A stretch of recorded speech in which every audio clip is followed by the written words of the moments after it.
والله ما طلعت شمس ولا غربت إلا وأنت. الحمد لله وكفى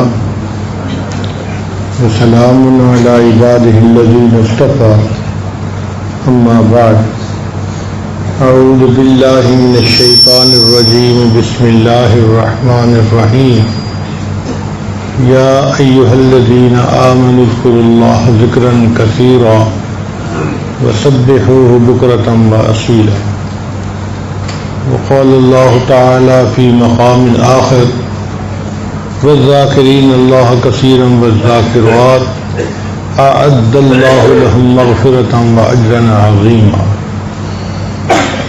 سبحان ربك رب العزة عما يصفون وسلام على المرسلين والحمد لله رب العالمين اللهم صل على سيدنا محمد وعلى آل سيدنا محمد وبارك وسلم یا ایھا الذین آمنوا اے ایمان والو، اے وہ لوگوں جو اللہ اور اس کے رسول صلی اللہ علیہ وسلم کے حکموں کو ماننے کا اقرار کر چکے ہو، اذکروا اللہ ذکرا کثیرا، اللہ کو کثرت کے ساتھ یاد کرو۔ قرآن مجید میں اللہ کے ذکر کا حکم ہے، مگر ساتھ شرط بھی ہے کہ کثرت کے ساتھ یاد کرو، کیونکہ بعض اوقات کثرت سے جو فائدہ ہوتا ہے وہ قلت سے نہیں ہوتا۔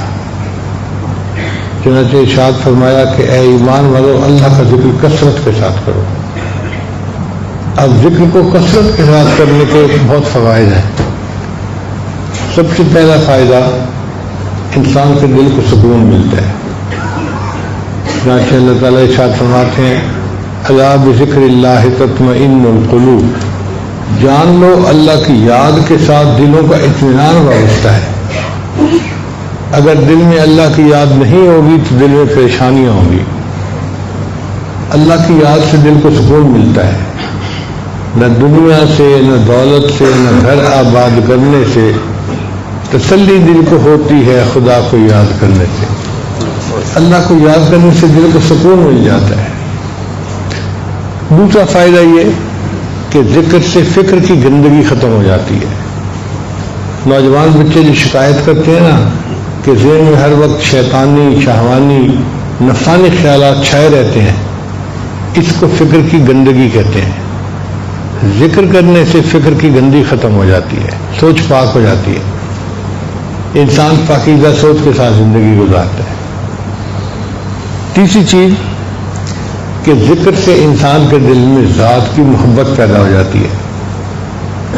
چنانچہ اگر اللہ کا ذکر ہم کثرت کے ساتھ کریں گے تو اللہ کی محبت ہمارے دل میں پیدا ہو جائے گی، پھر اللہ کے حکموں پہ چلنا آسان، پھر اللہ کو یاد کرنا آسان، اللہ کا بن کے زندگی گزارنا آسان ہو جاتا ہے۔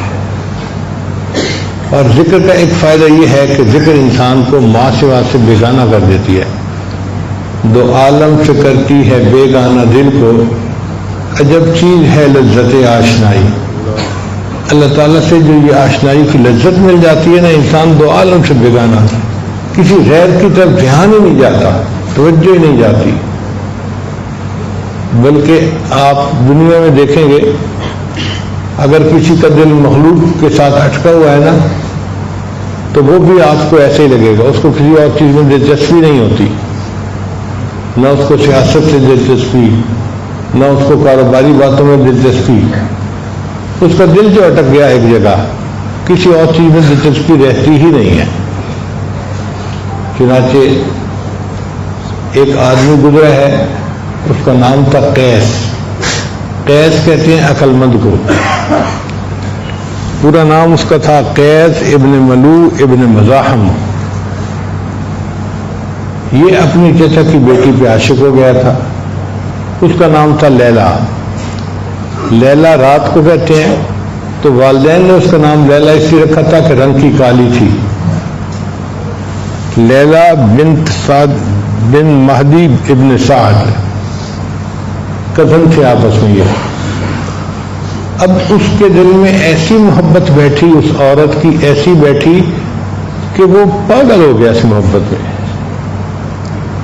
ہر وقت لیلا کی باتیں کرتا، ہر کسی سے لیلا کی باتیں کرتا، اس کے سوا اس کو کوئی بات سجتی نہیں تھی۔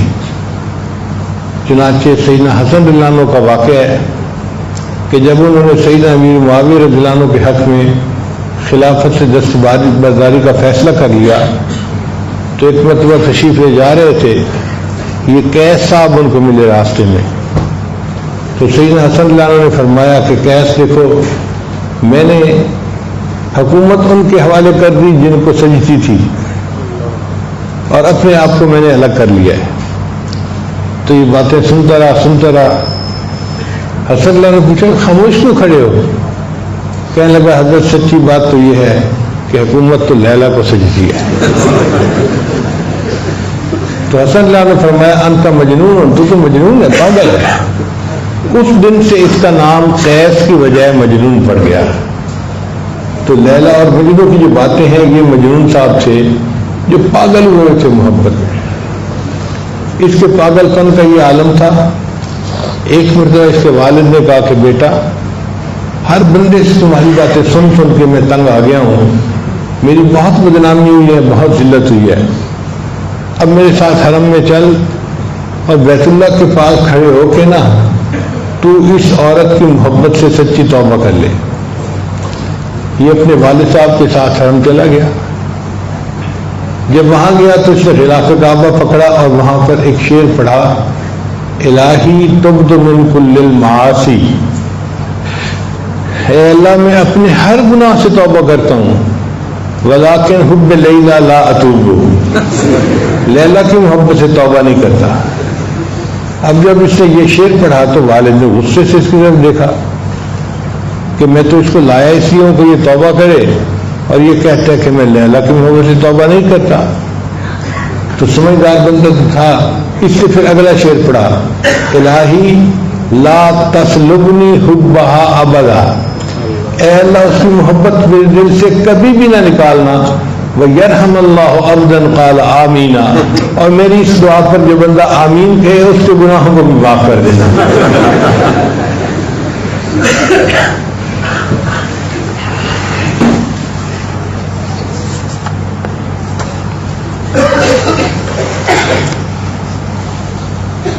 ایک مرتبہ ایک علاقے کا افسر تھا، بادشاہ تھا، اس نے سوچا کہ یہ مجنون لیلا کے اوپر اتنا عاشق ہے تو لیلا کوئی بڑی قسم کی چیز ہوگی تو میں بھی تو دیکھوں کہ کتنی خوبصورت ہے۔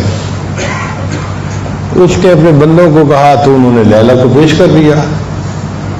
اب جب اس نے دیکھا تو وہ تو عام سی عورت تھی، کوئی حسن حسینہ تو تھی نہیں۔ اس نے کہا اب دیگر خوباں تو افزو نیستی، اے لیلا تو دوسری حسیناؤں سے کوئی زیادہ خوبصورت تو نہیں ہے۔ گفت خاموش چوں تو مجنون نیستی، لیلا نے جواب دیا خاموش رہو کہ تمہارے پاس مجنو کی آنکھ نہیں ہے، اگر تم مجنو کی آنکھ سے دیکھتے تو دنیا میں مجھ جیسا کوئی اور حسین نظر ہی نہ آتا۔ اسی بات کو بابا بلے شاہ رحمۃ اللہ علیہ نے اپنی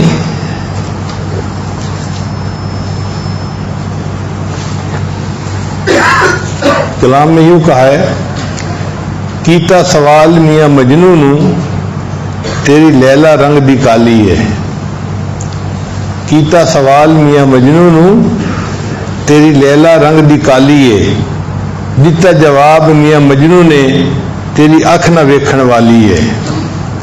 قرآن پاک دے ورق چٹے اتنے لکھی سیاہی کالی ہے، چھڑ دے بلیا دل دے چھڑیا کی گوری تے کی کالی ہے۔ جب دل دے دیا تو پھر گورے اور کالے کا کیا فرق رہ گیا پیچھے۔ تو جب انسان اللہ کو اپنا دل دے بیٹھتا ہے تو پھر ہر وقت اللہ تعالیٰ کی یاد میں لگا رہتا ہے، اور اللہ تعالیٰ یہی چاہتے ہیں کہ بندہ مجھے اتنا یاد کرے، اتنا یاد کرے، حتیٰ یقال انہ مجنون، حتیٰ کہ لوگ کہنے لگے تو پاگل ہے۔ یعنی اللہ تعالیٰ چاہتے ہیں کہ میرا بندہ مجھ سے اتنی محبت کرے کہ اس کو لوگ میری محبت میں پاگل کہنے لگ جائیں۔ کاش کہ ہمیں بھی اللہ تعالیٰ کی ایسی محبت نصیب ہو جاتی ہے، پھر انسان ادھر ادھر متوجہ نہیں ہوتا۔ چنانچہ ابن فارد رحمۃ اللہ علیہ ایک بزرگ گزرے ہیں، اللہ تعالیٰ سے بہت محبت کرتے تھے۔ مصر میں مجھے ان کی قبر پہ اصالہ صاحب کے لیے جانے کا موقع ملا تو ان کے نام کے ساتھ لکھا ہوا تھا سید العاشقین ابن فارد رحمۃ اللہ علیہ۔ ان کے بارے میں آتا ہے کہ جب موت کا وقت قریب آیا نا تو اللہ نے ان کو جنت کے مناظر دکھائے۔ حدیث پاک میں آتا ہے کہ مومن کو آخرت میں جو اس کا ٹھکانہ ہوتا ہے وہ دکھا دیا جاتا ہے۔ تو جب جنت ان کے سامنے پیش کی گئی تو انہوں نے جنت کی طرف سے اپنی نگاہیں ہٹا لی اور ایک شعر پڑھا، ان کان منزلتی فی الحب عندکم، اے اللہ اگر تیری محبت میں میری منزل صرف یہ باغ کا حاصل کرنا ہے، ما قد رأیت فقد ضیعت ایامی، میں نے کیا پایا، میں نے تو اپنی پوری زندگی ضائع کر دی۔ مجھے جنت نہیں چاہیے، مجھے تو اللہ تیری رضا چاہیے۔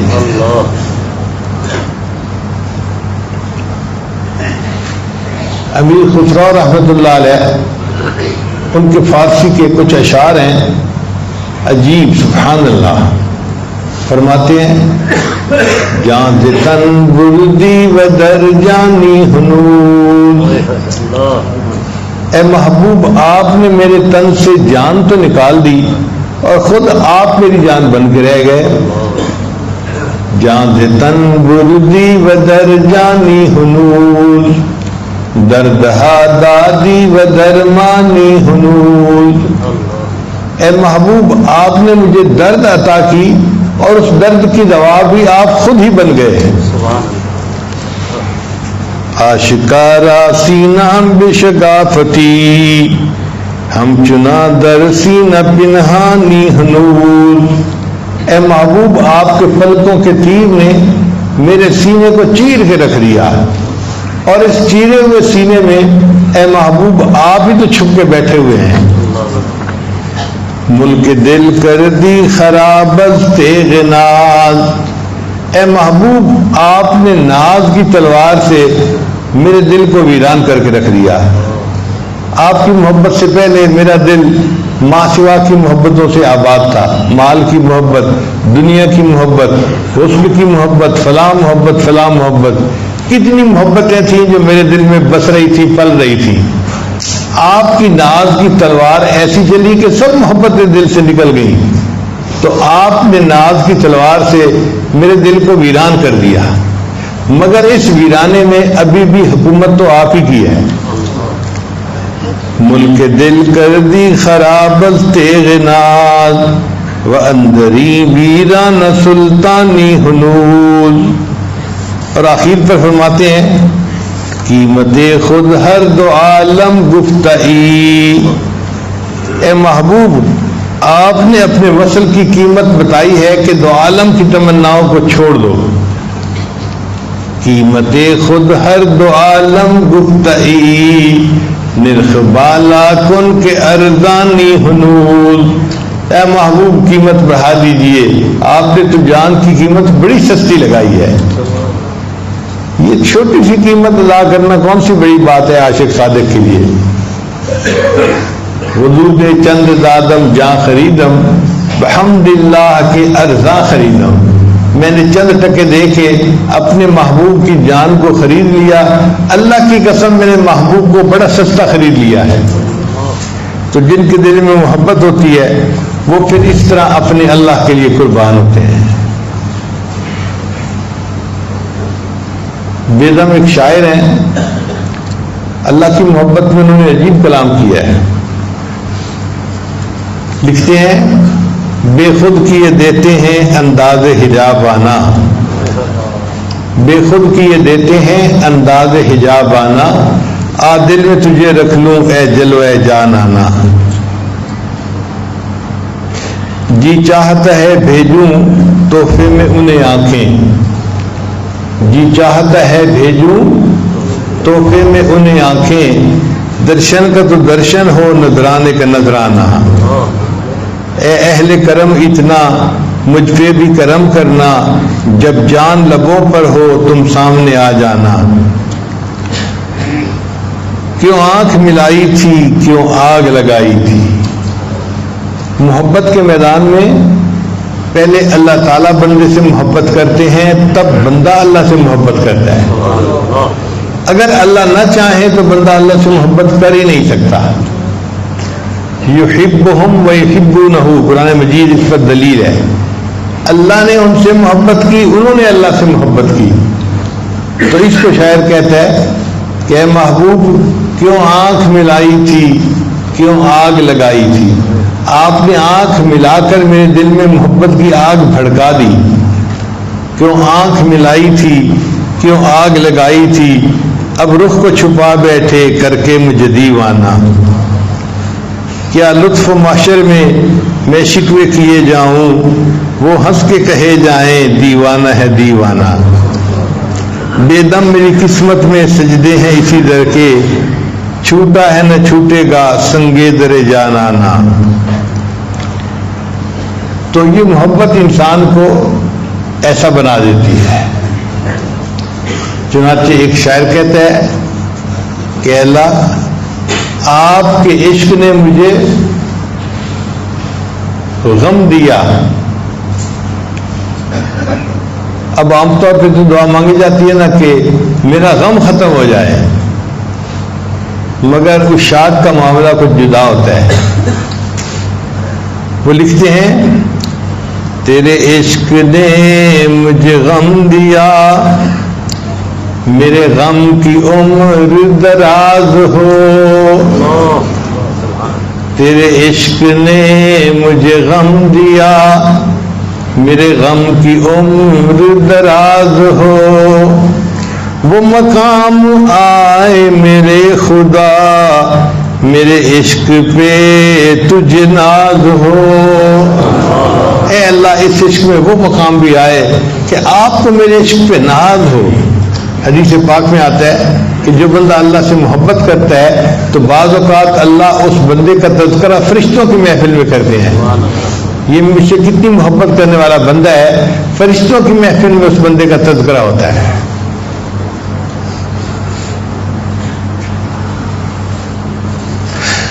ہم بھی اللہ تعالیٰ سے یہ فریاد کرتے ہیں کہ اللہ ہمارے دلوں میں بھی اپنی محبت کو ٹپکا دیجئے، ڈال دیجئے۔ ایک قطرہ بھی اگر اللہ نے ٹپکا دیا نا تو ہمارا کام سنور گیا۔ حضرت خواجہ غلام فرید رحمۃ اللہ علیہ کوٹ مٹھن والے بڑے بزرگ گزرے ہیں، ان کا پنجابی کا عجیب کلام ہے۔ فرماتے ہیں عشق خدا یارو نار غضب دی، عشق خدا غضب کی آگ ہے۔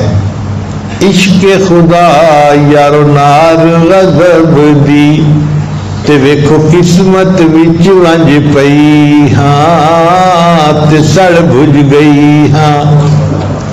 چولا برکا صبر دا میرے، ہو گیا تھیاں تھیاں، تے چپ کر گئی ہاں۔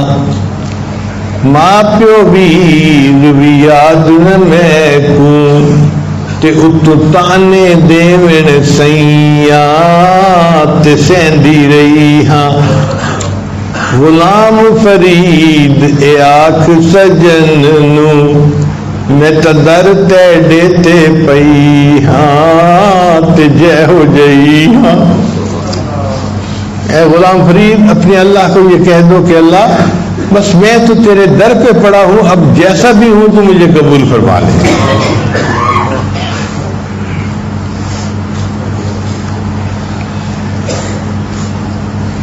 ایک جگہ لکھتے ہیں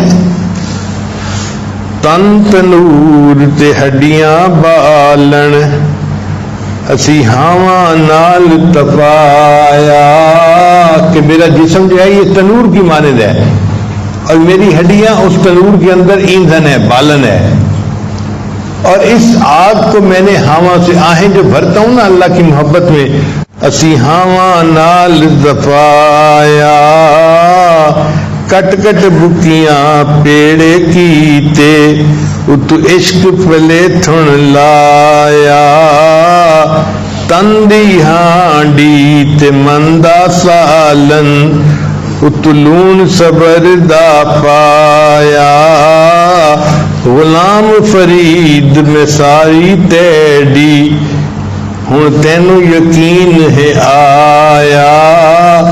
اے غلام فرید میں تو ساری تمہاری ہوں، کیا اب آپ کو یقین آ گیا اس بات کا کہ تن اور من میں نے سارا آپ کے حوالے کر دیا.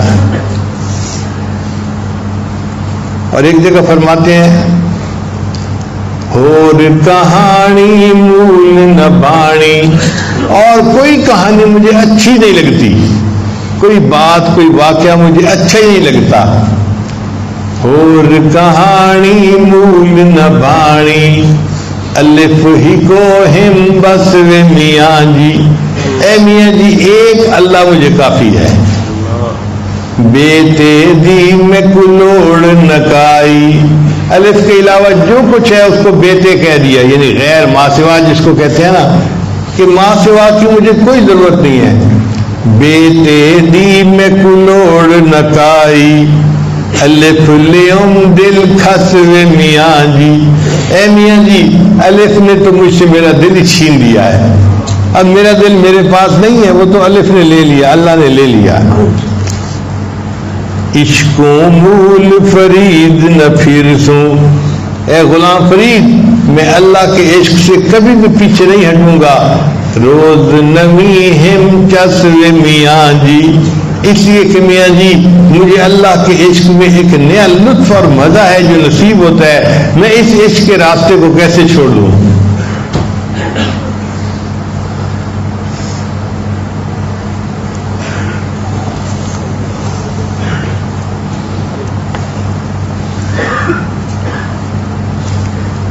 آپ سوچیے ان کے دل میں اللہ کی محبت کی کیا آگ لگی ہوگی. ان کا کلام ہے، فرماتے ہیں میرا عشق بھی تو میرا یار بھی تو، میرا عشق بھی تو میرا یار بھی تو، میرا دین بھی تو ایمان بھی تو، میرا جسم بھی تو میرا روح بھی تو، میرا قلب بھی تو جند جان بھی تو، میرا ذکر بھی تو میرا فکر بھی تو، میرا ذوق بھی تو وجدان بھی تو، میرا دھرم بھی تو میرا بھرم بھی تو، میرا شرم بھی تو میرا شان بھی تو، میرا حسن تے بھاگ سہاگ بھی تو، میرا وقت نام نشان بھی تو، میری مہندی کجل مساگ بھی تو، میری سرخی بیڑا پان بھی تو، جے یار فرید قبول کرے سرکار بھی تو سلطان بھی تو. اللہ تعالیٰ کی ایسی محبت ہمیں نصیب ہو جائے کہ جو ہمارے دل کو اپنی اس یعنی اللہ کی محبت سے بھر دے اور ہم اللہ کی محبت میں زندگی گزارنے والے بن جائیں. اور اس کا طریقہ کیا ہے؟ اللہ کا ذکر کثرت کے ساتھ کرنا. اللہ تعالیٰ فرماتے ہیں وَاذْكُرِ اسْمَ رَبِّكَ، اللہ کا اپنے رب کا ذکر کثرت کے ساتھ کرو. وَتَبَتَّلْ إِلَيْهِ تَبْتِيلًا، اور اللہ کی طرف تبتل اختیار کرو، باقی مخلوق سے کٹو اور اللہ سے جڑ جاؤ.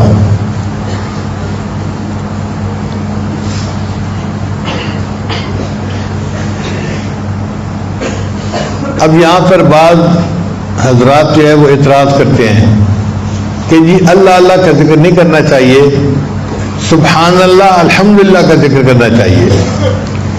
بھئی وہ بھی ذکر ہے اپنی جگہ، سبحان اللہ الحمدللہ اللہ اکبر اس طرح کا ذکر کرنا، لیکن اللہ اللہ کا ذکر اپنی جگہ جو ہے نا وہ انسان کے دل کو سکون دیتا ہے. اب وہ اعتراض کرتے ہیں جی کہ اللہ اللہ کا ذکر تو حدیث میں کہیں آیا ہی نہیں. بھئی کیوں نہیں آیا؟ نبی رسول نے ارشاد فرمایا اس وقت تک قیامت قائم نہیں ہوگی حتی یقال فی الارض اللہ اللہ، جب تک کہ دنیا میں اللہ اللہ کہنے والا کوئی بندہ رہے گا اس وقت تک قیامت قائم نہیں ہوگی. تو نبی اسلام نے کیا فرمایا؟ حتی یقال فی الارض اللہ اللہ. تو بھئی اگر نبی اسلام نے اللہ اللہ فرمایا ہے تو ہم بھی تو اللہ اللہ اللہ اللہ اللہ اللہ اللہ اللہ ہم بھی تو یہی کرتے ہیں. ہم کون تم اور جی نہیں، ساتھ جو ہے نا یا اللہ کا ملا ہے. بھئی یہ یا کا لفظ ملانا ساتھ نہیں ہوتا. محبت میں انسان صرف نام ہی لے دیتا ہے, اس میں یا شامل ہو جاتی ہے, حرف ندا شامل ہوتا ہے, اور اس کی دلیل قرآن مجید سے ملتی ہے. اللہ تعالیٰ فرماتے ہیں یوسف اعرض عن ھذا. اب یہاں پہ یا یوسف نہیں کہا گیا, کیا فرمایا گیا؟ یوسف اعرض عن ھذا. تو اگر اللہ محبت میں اپنے پیارے نبی صلی اللہ علیہ وسلم کا نام لے کر فرماتے ہیں یوسف اعرض عن ھذا, تو ہم بھی محبت میں جب اللہ کا نام لیتے ہیں تو حرف ندا اس میں آلریڈی شامل ہوتا ہے, کہنے کی ضرورت نہیں ہوتی. اس لیے جو بندہ اللہ اللہ کہہ رہا ہوتا ہے حقیقت میں وہ یا اللہ ہی کہہ رہا ہوتا ہے. اب سننے والے کو بات سمجھ آئے یا نہ آئے, ایک صاحب مجھے کہنے لگے یہ کیا اللہ ہر وقت آپ کرتے رہتے ہیں؟ میں کبھی اپنے رب کو یاد کرتا ہوں. کہنے لگا پیر صاحب آپ کو اللہ کرنے کے سوا کوئی کام نہیں.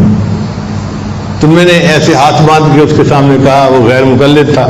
میں نے کہا یار قیامت کے دن اللہ کے سامنے یہی گواہی دے دینا اللہ اس بندے کو زندگی میں اللہ کرنے کے سوا کوئی کام ہی نہیں تھا, میرا کام بن جائے گا.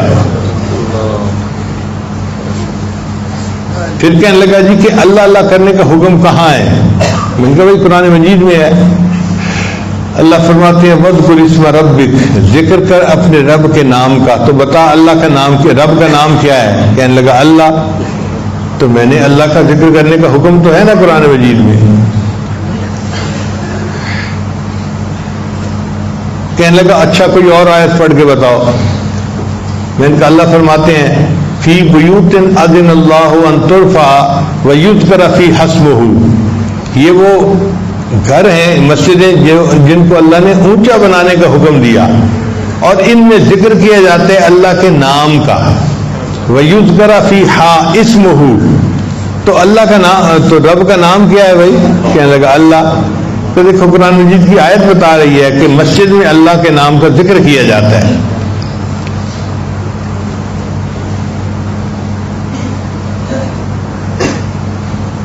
کہنے لگا بہرحال میں تو اس بات کو نہیں مانتا.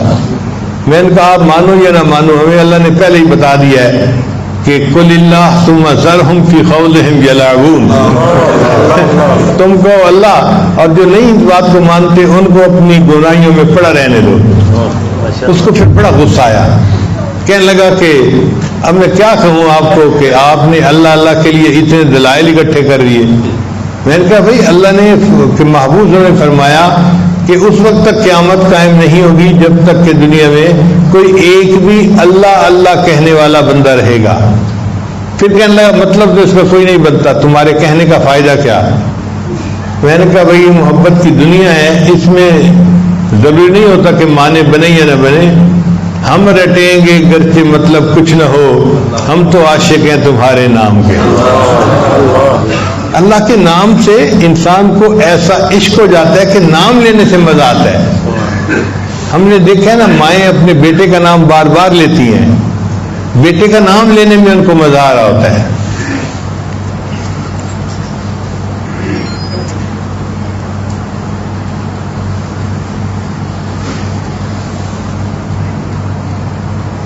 مسکین پور شریف ایک خانقاہ ہے, خانقاہ فضلیہ. تو وہاں پر دو بوڑھے تھے, دونوں بڑے نیک متقی تھے. وہ مسجد کے اندر بیٹھے ایک دوسرے سے الجھ رہے تھے. ایک ان کا گریبان پکڑ کے کھینچتا, وہ ان کا گریبان پکڑ کے کھینچتا. تو دیکھنے والا بندہ بڑا حیران, یہ تو بڑے نیک لوگ ہیں, مسجد کے اندر بیٹھے الجھ کیوں رہے ہیں؟ تو وہ ذرا قریب ہوا کہ میں دیکھوں تو صحیح کہ مسئلہ کیا ہے. اب مسئلہ کیا تھا کہ ان میں سے ایک بندے نے یہ لفظ کہہ دیے تھے اللہ میرا ہے, اللہ میرا ہے. اب دوسرے کو اللہ سے بہت محبت تھی اور محبت کی وجہ سے وہ اس کو برداشت نہ کر سکا, تو اس نے گریبان پکڑ کے ان کا جھنجھوڑا اور کہا نہیں اللہ میرا ہے. پھر اس نے ان کا گریبان پکڑا اور جھنجھوڑ کے کہنے لگا نہیں اللہ میرا ہے.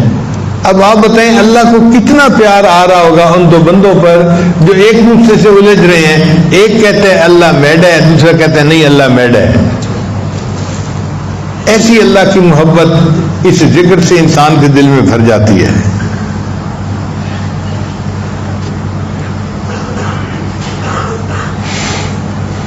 چنانچہ محبت انسان کو تنہائی پسند بنا دیتی ہے.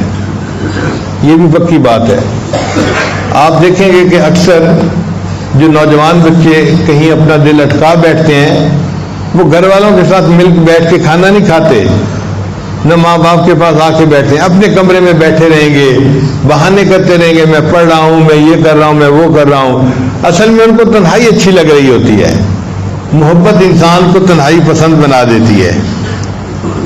اور اس کی دلیل حدیث پاک سے ملتی ہے کہ نبی علیہ الصلوۃ والسلام کو تنہائی اچھی لگتی تھی. ثم حبب الیہ الخلاء، بخاری شریف کی روایت ہے کہ نبی علیہ السلام کو تنہا رہنا اچھا لگتا تھا. آپ بتائیے اس زمانے میں تو نہ کوئی ٹریفک تھی، نہ کچھ اور تھا، نہ انڈسٹری تھی، تو مکہ مکرمہ میں کوئی شور تو تھا ہی نہیں. پھر نبی علیہ السلام کیوں وہاں سے چلے جاتے تھے؟ اس لیے کہ محبت چاہتی تھی کہ آمنے سامنے سے کوئی گزرے ہی نہ، بس میں ہوں اور میرا اللہ ہو. ایک ایک ہفتے کا کھانا لے کر نبی علیہ السلام غار حرا میں تشریف لے جاتے تھے اور وہاں بیٹھ کے اپنے اللہ کو یاد کیا کرتے تھے.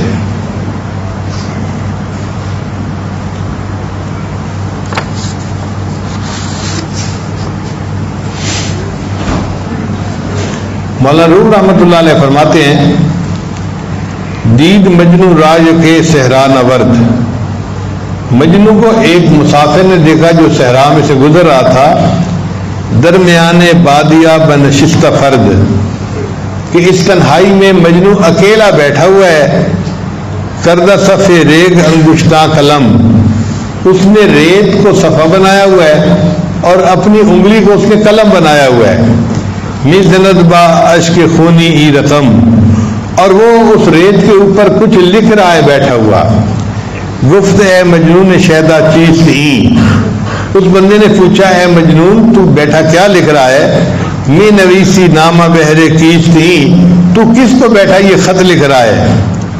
گفت مشق نام لیلا می کنم، اس مجنون نے جواب دیا کہ میں نے کیا کسی کو خط لکھنا، میں کوئی خط نہیں لکھ رہا. لیلا سے میری ملاقات تو ہو نہیں سکتی، تو اب میں لیلا کا نام بار بار زمین پر لکھ کر اپنے دل کو تسلی دے رہا ہوں. میں نویسی نامہ بہرے کیست ہی، گفت مشق نام لیلا می کنم، اس لیے میں تو لیلا کے نام کی مشق کر رہا ہوں اور اپنے آپ کو تسلی دے رہا ہوں. مولانا روم رحمۃ اللہ فرماتے ہیں کہ عشق لیلا کہ کم از مولا بود، کہ اے لوگوں کیا اللہ کا عشق لیلا کے عشق سے بھی کیا گزرا ہے کہ تم اللہ کا نام لے کے دل کو تسلی نہیں دیتے، جبکہ مجنون لیلا کے نام سے دل کو تسلی بیٹھا دے رہا تھا. عشق مولا کہ کم از لیلا بود. تو ہمیں چاہیے کہ ہم اللہ کا ذکر کثرت کے ساتھ کریں تاکہ ہمارے دلوں کو بھی سکون ملے اور ہمارا دل اللہ کی محبت سے بھر جائے. حضرت باہو رحمۃ اللہ فرماتے ہیں، الف اللہ چمبے دی بوٹی تے مرشد من میرے وچ لائی ہوں. یہ چمبے کے پھول کی بوٹی ہے، مرشد نے میرے من کے اندر لگا دی. نفی اسبات کا پانی ملیا ہر رگے ہر جائی ہوں، پھر نفی اسبات کا پانی ملا ہر رگ اور ہر جگہ کے اوپر.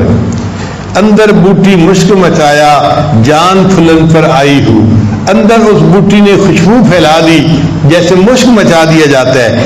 جیوے مرشد میرا باہو جے بوٹی لائی ہوں، اللہ کرے کہ میرا مرشد جیتا رہے جس نے میرے من کے اندر یہ بوٹی لگا دی ہے. ہمارے سلسلہ عالیہ میں شروع میں اللہ کے نام کا ذکر ہے، اللہ اللہ کا، پھر اس کے بعد تحلیل کا ذکر آتا ہے. تحلیل کہتے ہیں لا الہ الا اللہ، اس کا ذکر کرنا. یہ جو تحلیل ہے نا یہ اللہ کو بہت پسند،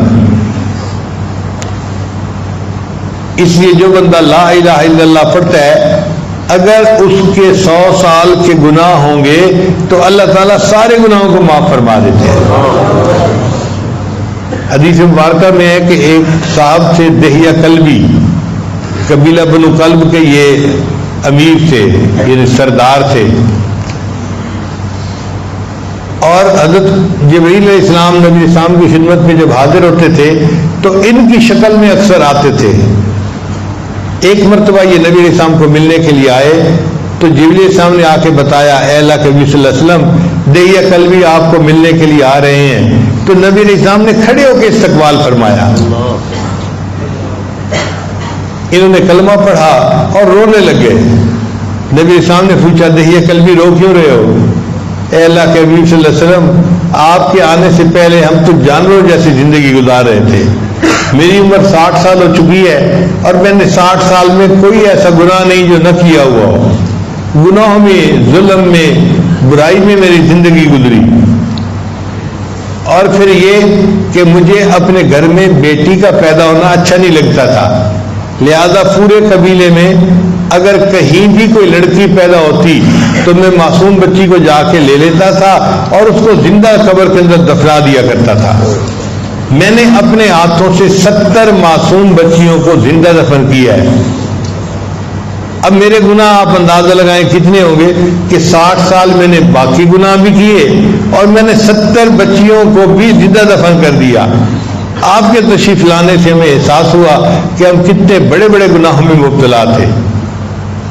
تو جبریل السلام نے آ کر بتایا اے اللہ کے نبی صلی اللہ علیہ وسلم دہیہ کلبی کو بتا دیجئے کہ اللہ تعالیٰ نے یہ فرمایا ہے کہ کلمہ پڑھنے کی وجہ سے تمہارے 60 سال کے گناہوں کو بھی معاف کر دیا اور 70 معصوم بچیوں کے قتل کو بھی میں نے معاف کر دیا.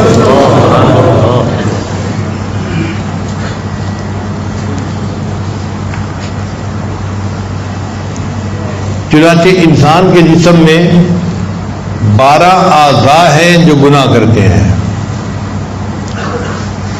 2 ہاتھ، 2 پاؤں، 4 ہو گئے، 2 آنکھیں اور 2 کان.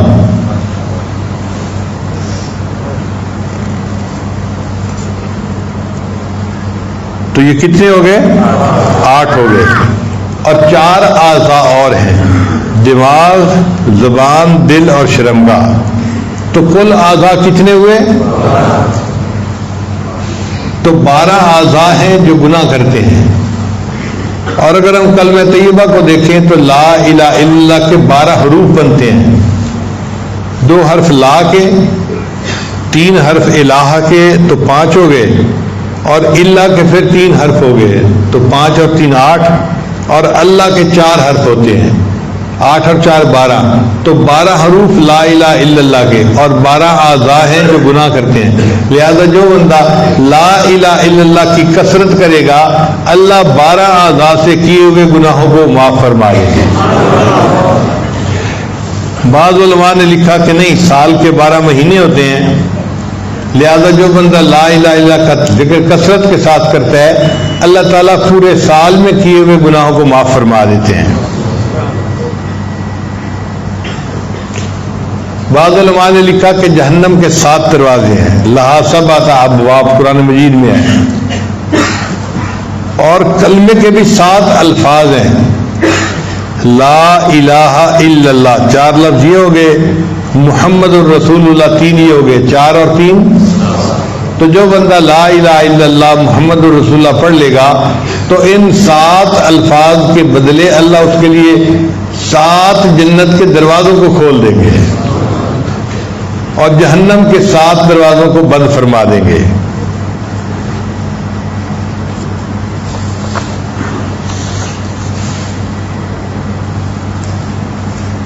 اس کلمے کے 2 حصے ہیں. لا الہ الا اللہ یہ توحید کا پیغام ہے، اور محمد الرسول اللہ اس میں رسالت کا مضمون ہے. لا الہ الا اللہ کو کہتے ہیں نفی اثبات. نفی کہتے ہیں انکار کرنے کو، اور اثبات کہتے ہیں تصدیق کرنے کو، مان لینے کو. تو نفی اثبات کیوں کہتے ہیں کہ لا الہ نفی ہے اور الا اللہ اثبات ہے، تو لا الہ الا اللہ نفی اثبات بن گیا. اس کا مقصد یہ کہ اے لوگوں مخلوق سے کٹو، اللہ سے جڑو، پھر اللہ کی نسبت سے مخلوق کے ساتھ جڑو، کہ تم مخلوق سے تعلق توڑو، اللہ سے جوڑو. چنانچہ اللہ رب العزت ارحم الراحمین ہے، بہت رحمت فرمانے والے ہیں. جو بندہ اللہ سے جڑے گا پھر اللہ تعالیٰ اس پر اپنی خصوصی رحمت نازل فرمائیں گے. اور نبی علیہ الصلوۃ والسلام کو اللہ نے رحمت للعالمین فرمایا ہے. کہ جہانوں کے لیے اللہ نے ان کو رحمت بنا کر بھیجا. اسی کو کسی شاعر نے کہا خدایا تو کریمی ہو رسول تو کریم. اے اللہ آپ تو کریم ہیں اور آپ کے رسول بھی کریم ہیں. صد شکر کے ہستیم میانے دو کریم. اللہ کا شکر ہے کہ میرا معاملہ دو کریموں کے درمیان ہے. ہم محبوب صلی اللہ علیہ وسلم بھی کریم اور اللہ تعالیٰ بھی کریم. لہذا یہ دونوں کریم جو ہیں قیامت کے دن میرے اوپر مہربانی فرمائیں گے اور مجھے جہنم کے عذاب سے بچا لیں گے اور میرے لیے جنت میں جانے کا راستہ ہموار فرما دیں گے. علماء نے لکھا ہے کہ جب انسان نکاح کرتے ہیں نا تو یہ ایجاب و قبول ہو جاتا ہے, تو پھر بندہ اپنی دلہن کو اپنے گھر لے کے آتا ہے. یہ دستور ہے. ایمان جو ہے نا یہ بھی ایجاب و قبول کی مانند ہے کہ بندہ اللہ کو اپنا رب مان لیتا ہے اور بندے اور اللہ کے درمیان ایک رشتہ جڑ جاتا ہے. اب چونکہ یہ ایمان انسان نے حاصل کر لیا تو اللہ اپنے بندے کو اپنے گھر جنت میں لے کر جائیں گے اور کلمے کی وجہ سے اس کو جنت عطا فرما دیں گے.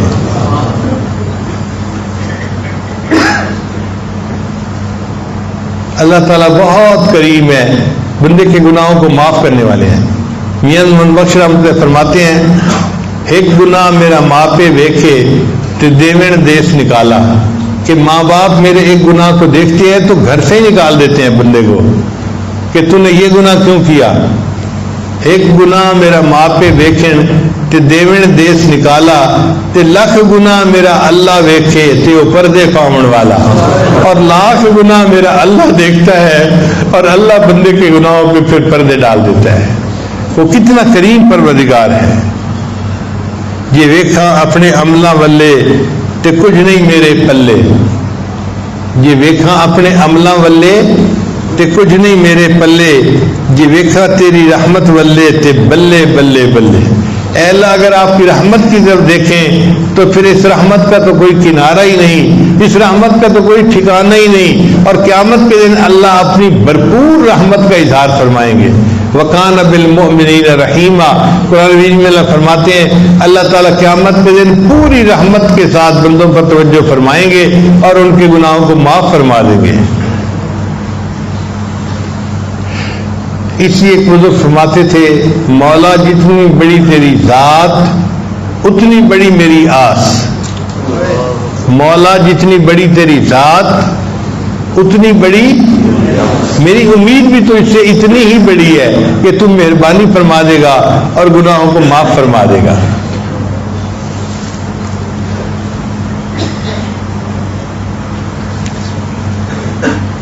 کہتے ہیں کہ حضرت شیخ عبد القادر جیلانی رحمۃ اللہ علیہ نے مسجد میں درس دینا شروع کیا تو انہوں نے اللہ کی رحمت کا مضمون بیان کیا. کرتے کرتے کرتے 18 سال گزر گئے, یعنی پورے 18 سال روزانہ اللہ کی رحمت کا مضمون بیان کرتے. پھر ایک دن ان کو خیال آیا کہ میں لوگوں کو ذرا اللہ کے جلال کے بارے میں ہی بتاؤں تاکہ کچھ خوف بھی ان کے دل میں پیدا ہو. چنانچہ ایک دن انہوں نے اللہ کے جلال کے اوپر بیان کیا. وہ مضمون ایسا تھا کہ لوگوں کا رو رو کے حال برا ہو گیا, کئی بے ہوش بھی ہو گئے اور کچھ تو ایسے تھے کہ جو فوت ہی ہو گئے اللہ کے جلال کی باتیں سن کے. تو اللہ تعالیٰ نے شیخ عبدالقادر جیلانی کو الہام فرمایا کہ عبد القادر جیلانی تو لوگوں کے سامنے میرے جلال کا تذکرہ کرتا ہے. تو عرض کیا یا اللہ میں نے ان کے سامنے 18 سال تیری رحمت کا تذکرہ کیا. تو اللہ نے فرمایا اچھا پھر 18 سال میں میری رحمت ختم ہو گئی تھی. کیا 18 سال میں میری رحمت ختم ہو گئی تھی جو تو نے میرے جلال کا تذکرہ کرنا شروع کر دیا. اللہ کی رحمت کے کیا کہنے کہ وہ سارے انسانوں کے گناہوں کو اپنی رحمت سے معاف کر دے تو اللہ تعالیٰ کی رحمت میں سے کچھ حصہ ختم ہی نہیں ہوتا.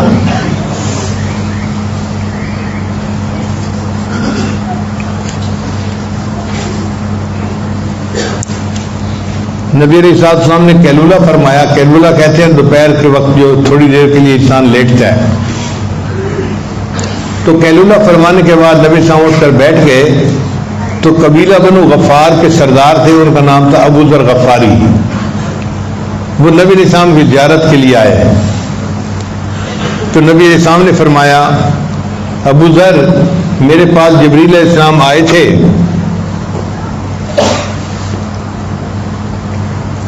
اور انہوں نے مجھے یہ بتلایا کہ جو شخص لا الہ الا اللہ محمد رسول اللہ پڑھے گا پھر اسی عقیدے پر وہ زندہ رہے گا حتیٰ کہ اس کو موت آ جائے گی تو اللہ تعالیٰ اس کلمہ پڑھنے کی وجہ سے اس کو جنت عطا فرما دیں گے. تو ابو ذر اللہ عنہ نے پوچھا اے اللہ کے نبی صلی اللہ علیہ وسلم اگرچہ اس نے زنا کیا ہو اور چوری کی ہو؟ تو نبی صاحب نے فرمایا ہاں اگرچہ اس نے زنا کیا ہو یا چوری کی ہو اگر کلمے پر پکا رہا اللہ اس کو جنت عطا فرمائیں گے. تو انہوں نے دوسری دفعہ پوچھا, تیسری دفعہ پوچھا, چوتھی دفعہ پوچھا اے اللہ کے نبی صلی اللہ علیہ وسلم اگرچہ اس نے زنا کیا اور چوری کی ہوگی پھر بھی جنت میں جائے گا؟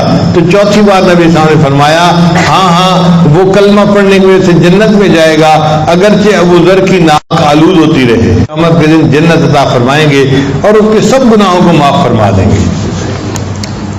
شاہ اسماعیل شہید رحمۃ اللہ علیہ نے تقویۃ الایمان میں لکھا ہے دنیا میں بڑے بڑے گناہگار گزرے ہیں, مثلاً فرعون, حامان, نمرود اور شیطان. اگر کوئی شخص ساری دنیا کے گناہ کرے مگر توحید پر قائم رہے تو اس کے سب گناہوں کی بخشش پھر بھی ممکن ہے. کوئی بندہ ساری دنیا کے گناہ کر بیٹھے مگر توحید کے اوپر پکا رہے کہ اللہ کے ساتھ کسی کو شریک نہ کرتا ہو تو اللہ اس کے اتنے گناہوں کو بھی معاف فرما دیں گے. حضرت مجدد ثانی رحمۃ اللہ اپنے مکتوبات میں لکھتے ہیں اگر ایک دفعہ کلمہ پڑھنے پر اللہ تعالیٰ تمام عالم کے گناہوں کو معاف کر دے تو بھی گنجائش رکھتا ہے. ایک دفعہ کلمہ پڑھنے پر, یعنی اگر کسی بندے نے ایک دفعہ کلمہ پڑھا لا الہ الا اللہ محمد الرسول اللہ تو ایک دفعہ کلمہ پڑھنے پر اللہ تعالیٰ ساری مخلوق کے سب گناہوں کو معاف کر دیں تو بھی گنجائش رکھتا ہے. آپ سوچئے یہ کلمہ اللہ کے ہاں کتنا پسندیدہ ہے. ایک دفعہ کلمہ پڑھنے پر اگر اللہ تعالیٰ چاہیں تو ساری مخلوق کے سارے گناہوں کو معاف فرما سکتے ہیں. تو بھئی ہمیں تو چاہیے کہ ہمیں جو ٹائم بھی ملے ہم تنہائی میں بیٹھ کے لا الہ الا اللہ لا الہ الا اللہ اس کی ضربیں لگایا کریں تاکہ اس کے بدلے اللہ ہمارے گناہوں کو معاف فرما دے اور ہمیں بھی اپنے مقبول بندوں کی فہرست میں شامل فرمائے. بناؤں گا اپنے نفس سرکش تو اب تو یارب غلام تیرا, میں چھوڑ کر کاروبار سارے کروں گا ہر وقت کام تیرا.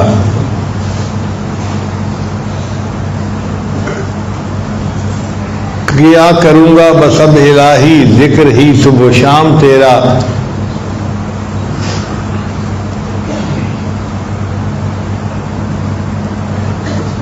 کوئی رہے گا نہ ذکر لب پر رہے گا ہر وقت ہی نام تیرا.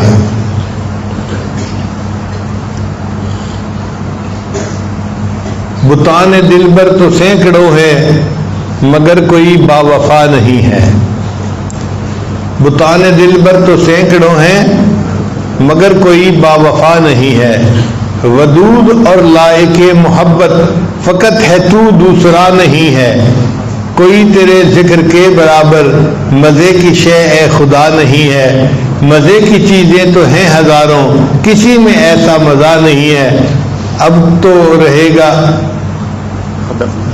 تادم آخر ورد زباں اے میرے الہ لا الہ الا اللہ لا الہ الا اللہ. رہا میں دن رات غفلتوں میں ابس یوں ہی زندگی گزاری. کیا نہ کچھ کام آخرت کا کٹی گناہوں میں عمر ساری. بہت دنوں میں نے سرکشی کی مگر ہے اب سخت شرم ساری. میں سر جھکاتا ہوں میرے مولا میں توبہ کرتا ہوں میرے باری. کروں گا ہر وقت ہے میرے باری اللہ اللہ اللہ اللہ. تو انسان ہر وقت لا الہ الا اللہ کا ذکر کرتا رہے تاکہ اللہ رب العزت راضی ہو جائیں اور اللہ ہمارے سب گناہوں کو معاف فرما دے۔ دعا ہے اس محفل کے ختم ہونے سے پہلے اللہ ہم پر رحمت کی ایک نظر فرما دے اور جتنے ہمارے گناہ ہیں اللہ سب کو معاف فرما دے، بلکہ سب کو نیکیوں میں تبدیل فرما دے۔ اللہ کے لیے یہ کام کوئی مشکل نہیں۔ وآخر دعوانا ان الحمد للہ رب العالمین۔